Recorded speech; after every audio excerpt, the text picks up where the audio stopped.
Hello everyone, today we are going to make lamb tikka masala with Spicytude tikka masala spice mix. Start by dicing tomatoes, onion and chop your cilantro. To make the marinade, add ginger paste, garlic paste and spice bag number 1 to the yogurt and mix it well.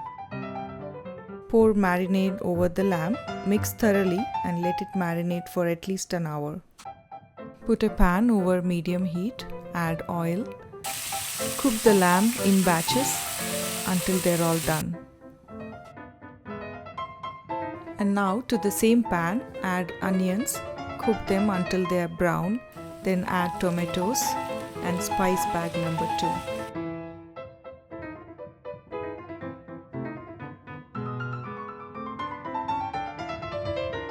Once the tomatoes are cooked, add onions and tomatoes to a blender, blend it into a smooth paste and then return it to the pan. Add the lamb and cook for another 10 minutes. Add cream, mix it well, garnish it with cilantro, serve it with rice, and thanks for watching.